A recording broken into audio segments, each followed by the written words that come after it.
Assalamualaikum warahmatullahi wabarakatuh, Soli-soliha. Hari ini kita akan belajar PAI materi beriman kepada malaikat Allah.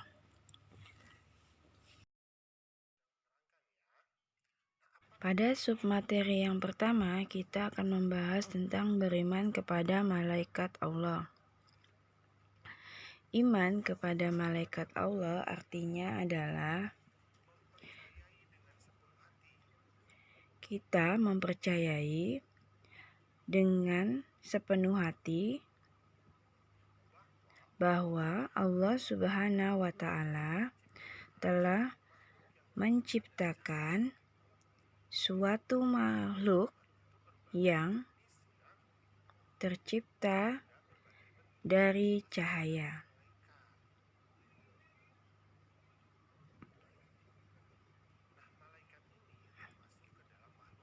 Malaikat termasuk makhluk gaib ya, artinya malaikat tidak dapat dijangkau oleh panca indera manusia. Malaikat hanya nampak apabila mendapat izin dari Allah Subhanahu wa Ta'ala.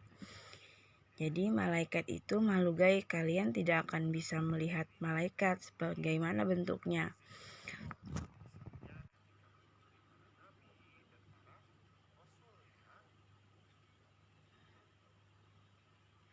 Selanjutnya, malaikat tidak memiliki nafsu sehingga selalu patuh dan bertasbih kepada Allah Subhanahu wa Ta'ala.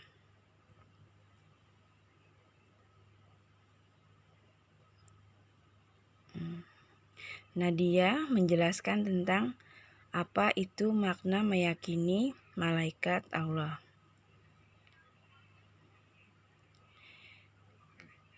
Yang pertama, meyakini bahwa malaikat itu ada meskipun tidak bisa dilihat. Yang kedua, meyakini bahwa malaikat itu makhluk ciptaan Allah dan tidak boleh kita sembah. Ingat ya, meskipun dia malaikat itu tetap ciptaan Allah ya, dan gak boleh kita sembah. Yang ketiga, meyakini bahwa malaikat itu memiliki sifat-sifat khusus seperti selalu patuh kepada perintah Allah.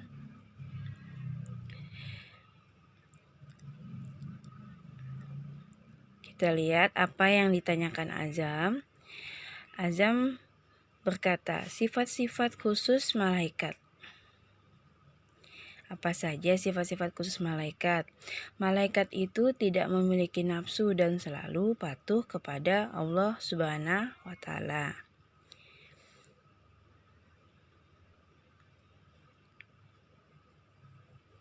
Yang kedua, malaikat itu tidak mati kecuali atas izin Allah. Yang ketiga,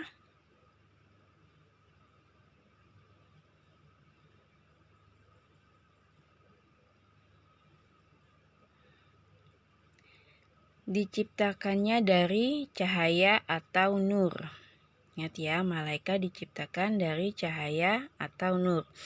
Yang keempat, malaikat itu tidak makan dan tidak minum seperti kita yang makan dan minum. Kalau malaikat tidak makan dan tidak minum.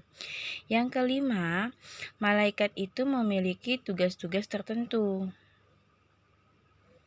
seperti malaikat Jibril, malaikat untuk menyampaikan wahyu. Yang keenam, malaikat itu tidak memiliki jenis kelamin, dan jadi malaikat itu tidak ada perempuan dan tidak ada laki-laki. Kita nggak tahu malaikat itu perempuan atau laki-laki karena mereka tidak punya jenis kelamin. Yang ketujuh, malaikat itu tidak menikah. Selanjutnya, ini adalah tugas-tugas malaikat Allah. Jumlah malaikat sangatlah banyak. Kita tidak mengetahui jumlah malaikat itu seberapa banyak. Jadi setiap apa yang terjadi di alam semesta ada malaikat yang bertugas untuk tetap menjaga agar tetap berjalan sesuai urutannya. Yang pertama ada malaikat Jibril. Malaikat Jibril kita mungkin sudah tahu ya teman-teman. Malaikat Jibril itu tugasnya apa? Nah, jumlah malaikat itu sebenarnya sangat banyak, tapi yang wajib kita ketahui jumlahnya ada 10. Mereka itu adalah malaikat yang tercantum dalam Al-Quran dan hadis.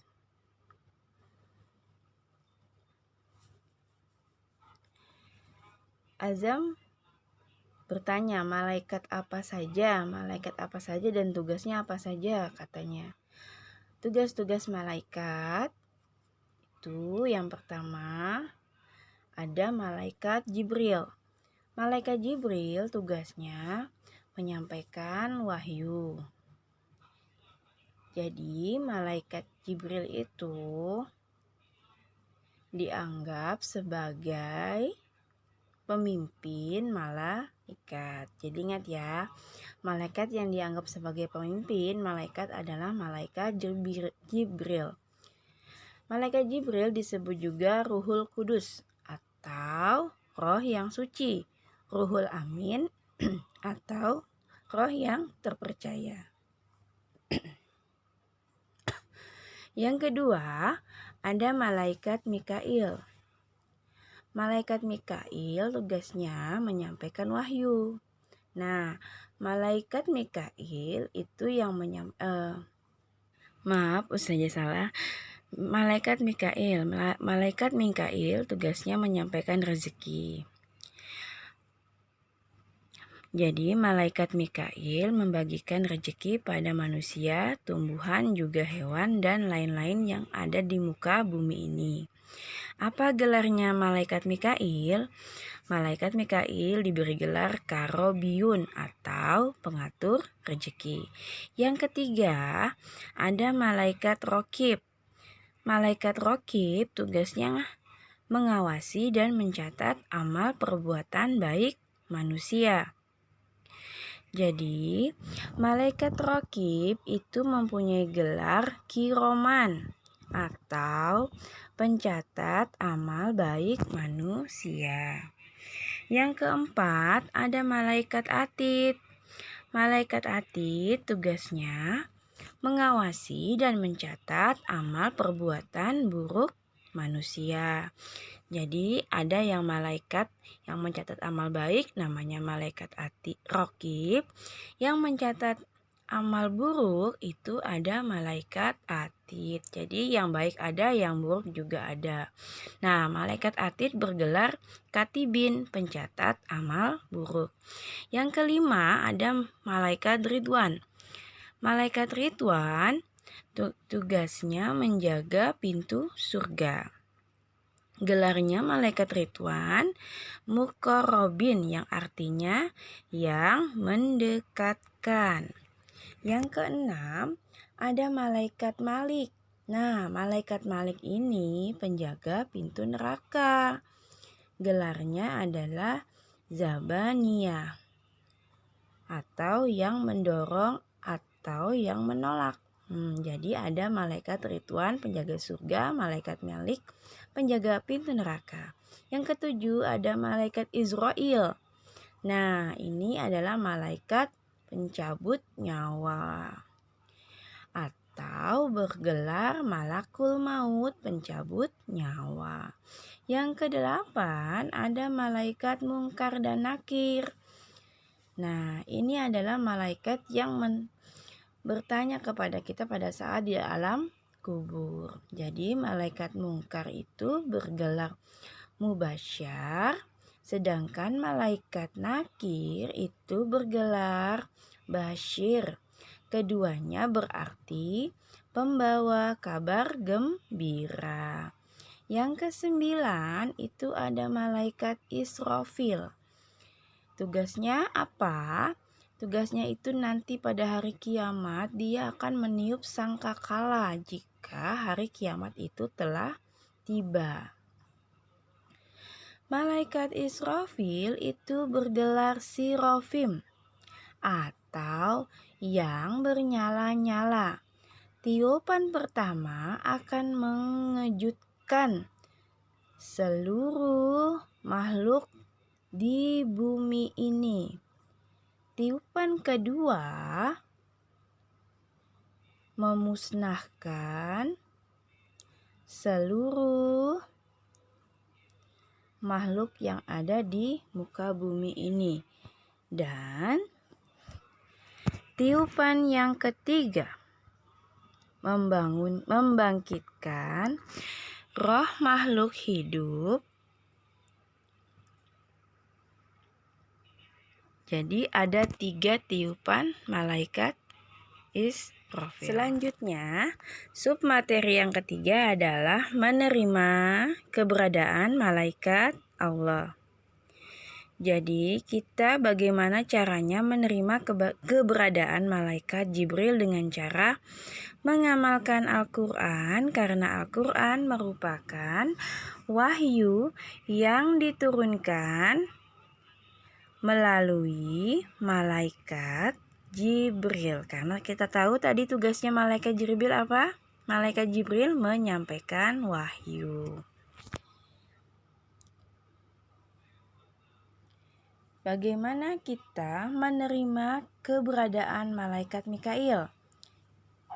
Kita menerimanya dengan cara bersyukur atas segala rezeki yang diberikan Allah kepada kita. Karena malaikat Mikail tugasnya membagikan rezeki.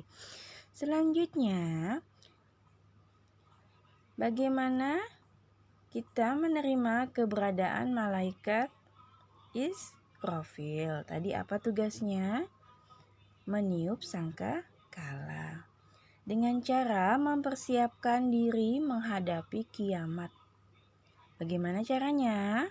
Dengan selalu beramal soleh. Kemudian, selanjutnya, kita bagaimana menerima keberadaan malaikat Israel. Apa tadi? Malaikat pencabut nyawa. Dengan cara mengingat kematian dengan selalu beramal soleh.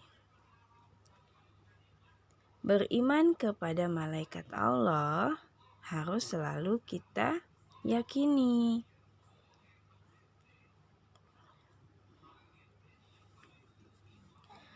Menerima keberadaan malaikat Rakib dan Atid. Ayo, apa tadi tugasnya Rakib dan Atid? Ya, benar.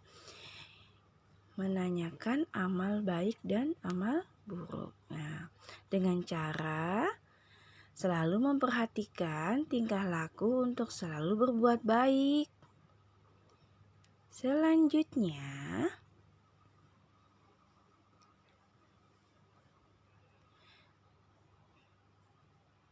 bagaimana cara kita menerima keberadaan mungkar dan nakir? Dengan cara mengingat kematian juga. Nah, dengan cara memperbanyak amal yang akan menemani kita di alam kubur. Ingat tadi yang menanyakan di alam kubur, malaikat mungkar dan nakir.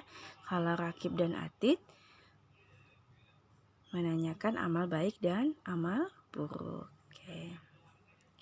Kemudian ada malaikat Malik dan Ridwan. Mereka adalah penjaga pintu surga dan menjaga pintu neraka. Dengan cara sama memperbanyak amal untuk mengantarkan kita ke pintu surga. Oke. Nadia bertanya kepada ibu guru. beberapa cara apa saja atau amalan apa saja yang harus kita lakukan Ibu Guru atau yang disukai oleh malaikat. Yang pertama, jadilah orang yang selalu menuntut ilmu dan mengajarkannya kepada orang lain. Yang kedua, orang yang tidur dalam keadaan suci atau berwudu. Jadi, sebelum kita tidur, bagaimanapun caranya, setelah kita cuci tangan, cuci kaki, sikat gigi, kita harus berwudu. Yang ketiga, orang yang menunggu waktu sholat dan berdiam diri di masjid setelah sholat. Jadi kalau di masjid jangan langsung pulang, berdiam diri dulu sebentar ya, yang ikhwan. Yang keempat, orang yang berselawat kepada Nabi Muhammad SAW. Yang kelima, orang yang sholat berjamaah di waktu subuh dan asar. Nah, itu yang ikhwan, kalau bisa sholat subuh dan asar di masjid. Bukan hanya sholat subuh dan asar ya, tapi sholat 5 waktunya kalau bisa di masjid. Yang keenam, orang yang merapatkan saf sholatnya. Yang ketujuh, orang yang menjenguk orang sakit. Dan kedelapan, orang yang mendoakan saudaranya tanpa sepengetahuan orang lain. Jadi kalau bagaimanapun itu kita harus sering mendoakan saudara kita. Tidak usah diberitahukan, cukup kita saja yang tahu ya.